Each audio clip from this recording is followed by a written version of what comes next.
Year 7 of the Jim Harbaugh era at Michigan. Many people were saying it's a make or break year. Coming into the 2021 season, 0 Big Ten titles, 0 division titles, 1-9 record against ranked teams on the road, and of course, 0-5 against Ohio State. Harbaugh signed a contract with Michigan football for the 2021 season, but it was a major pay cut. A contract full of incentives. The message was clear. Jim Harbaugh needs to win now. Fans were divided as to whether they thought that was even possible. Many have been saying for years that Michigan should get rid of him. They'd say, Harbaugh can't beat Ohio State. Was it that he can't? Or that he just hadn't yet? And Michigan fans, we know how close it's been. 2016, double overtime. JT was and still is short. If Michigan won that game, none of the fire Harbaugh talk ever would have taken place. But I digress. The fact is, things had gotten worse over the last couple years. Don Brown's defense had been figured out and was just not equipped to slay the dragon in Columbus. Things needed to change, and they did. Harbaugh brought in several new young assistants. Maybe they could start to get things turned around after a disastrous 2-5 2020 season full of frustration. But not in year 1 of this new staff, right? Wolverines just needed to show signs of improvement, and maybe that would soothe the fan base a little bit. Expectations were fairly low for Michigan football heading into 2021. Well, maybe fairly low is being a bit generous. They were given just a 2% chance to win the Big Ten. Predictions and projections continued into summer, and the national talking heads said it was time for Jim to go. Even the biggest Harbaugh supporters had questions about how good the team could actually be. 8-4, 9-3 tops. But predictions mean very little when September arrives. And it was here. First up, Western Michigan. Should be a fairly easy win, and boy was it. Dominating run game, big plays, and unfortunately a significant loss on offense in Ronnie Bell. After the blowout, the general feeling was that Michigan might have a pretty good team. But how much did beating Western Michigan really tell us? Also, losing number 8 was going to be a big blow. Next up, Washington. Now, before the season, this looked like much more of a daunting matchup than after the Huskies fell to FCS Montana in week 1. So if Michigan were to lose to the team who lost to Montana, that would be dreadful. If Michigan beats Washington, people will be saying, well, it's not really a big win anyways, because they just lost to Montana. Kind of a no-win situation in some ways for Michigan. But it was a hell of a win on the field. Michigan imposed its will on the Huskies. Imposed its will to the tune of 343 rushing yards, to be exact. There was no need to even throw the ball, which left many Michigan fans wondering if the Wolverines even could pass if they needed to. Well, Cade McNamara answered that question with an 87-yard bomb in the next game against Northern Illinois. Another game, another dismantling of a team called Huskies.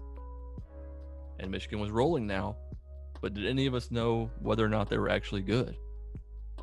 It's the kind of thing that other fan bases made fun of. Michigan fans saying, we're back, and naming Heisman candidates in September. Coaches and players were saying this team was different. Fans weren't necessarily buying in quite yet.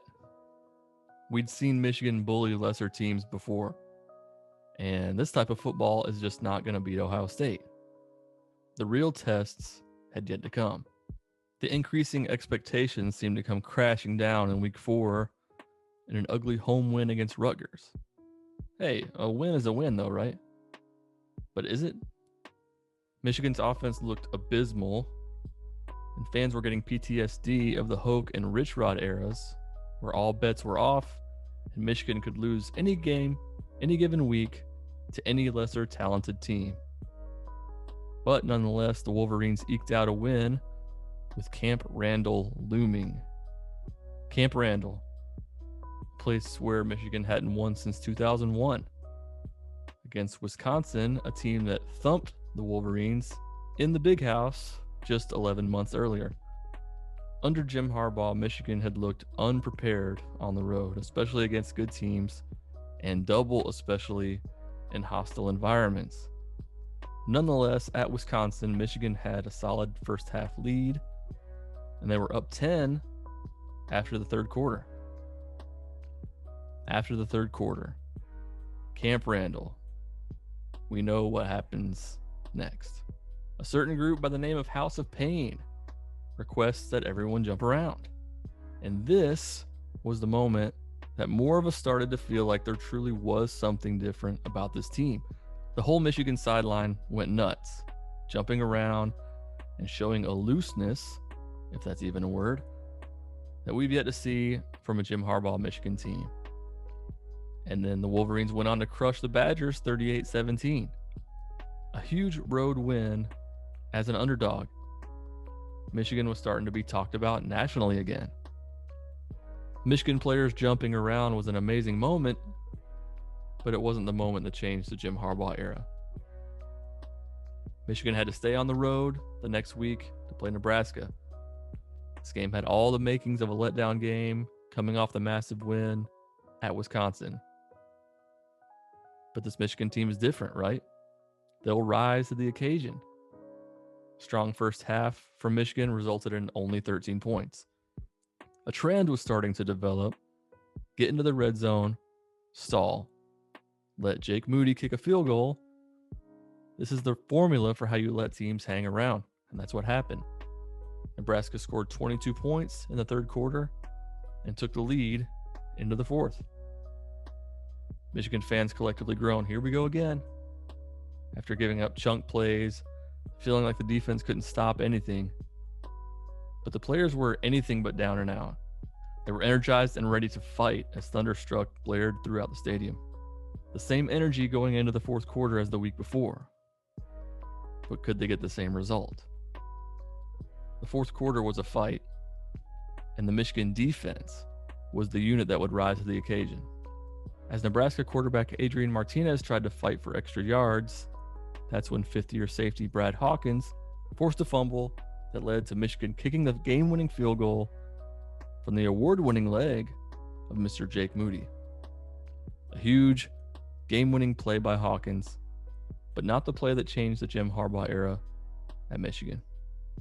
After those impressive back-to-back road wins, Michigan got a week to rest before playing Northwestern. And this game went pretty much how we all thought it would.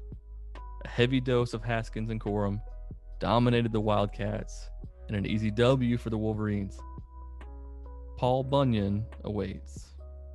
Wait, are we really getting 7-0 Michigan against 7-0 Michigan State?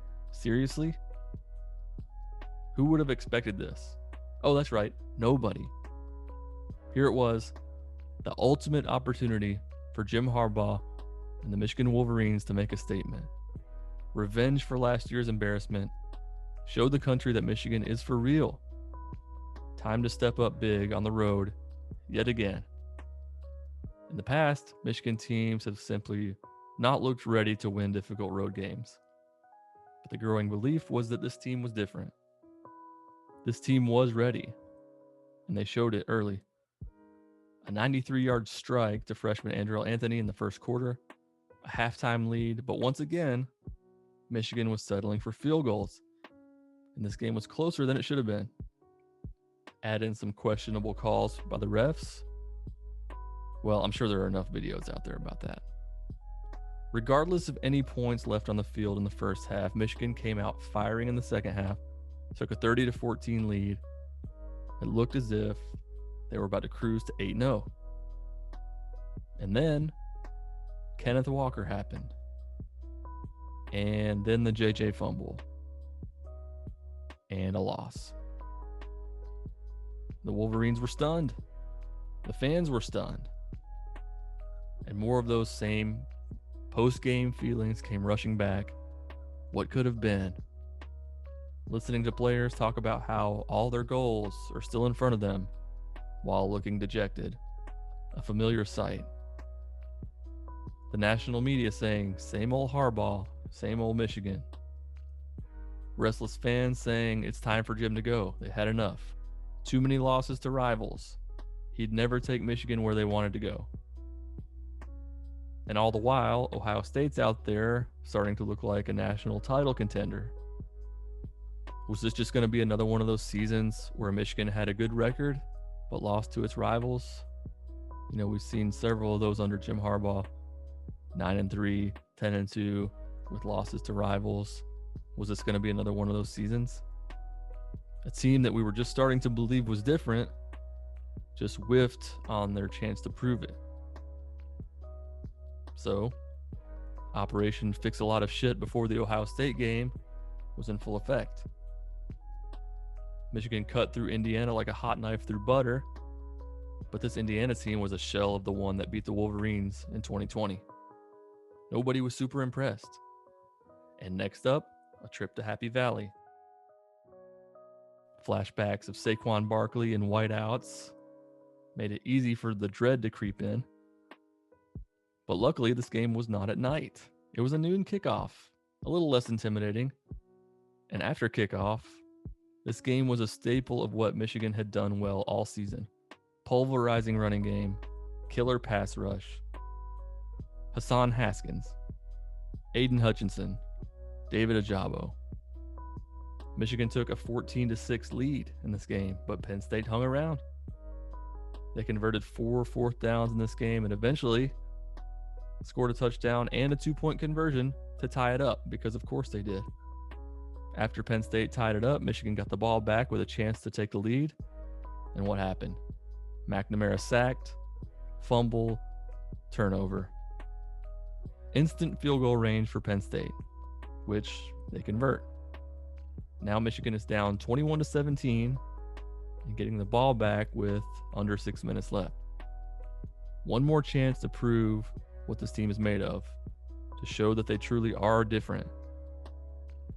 To no one's surprise, the drive starts with Hassan Haskins and the offensive line pushing Penn State back. A couple of nice runs get Michigan over midfield. And then it happened. The play that changed the Jim Harbaugh era at Michigan. Cade McNamara hits Eric All, the Michigan tight end who had been nursing a bum ankle the week before, on a drag route that All took 47 yards to the house and put Michigan in front for good. Now, why do I say that this is the play that changed everything? Another tough road win in 2021 in a place where Michigan hadn't had much success. In a game where Michigan had lost momentum and the lead. A Michigan offense that people hadn't viewed as explosive. Past Michigan teams would have found a way to lose this one, but not the 2021 team. This wasn't going to be another MSU blunder. This play changed everything because a loss to Penn State would have put Michigan out of the Big Ten race. Hell, out of the Big Ten East race. The voices of doubt would have gotten louder. Instead, Michigan climbed to 9-1 and truly did have all of their goals still in front of them. Now, was this the biggest win of the 2021 season? No. We all know what happened after this game. A beatdown at Maryland, and then perhaps the most glorious Michigan win I've ever seen in my life in a snowy big house against the Buckeyes. I wasn't there, but it sure felt like I was. I didn't sit down the entire game, and I definitely shed some tears in the final minutes. And then, of course, finishing the job by blowing out Iowa in the Big Ten championship. This team truly was different. And as of this recording, they have a chance to make the season even more special if they can beat Georgia and then likely Alabama for a national championship. But none of this could have happened if not for the play that changed it all. All. Get it? Because his name's Eric All. Get it? If you like this video, make sure to hit the thumbs up and subscribe. Many more videos to come. Ladies and gentlemen, Michigan is back.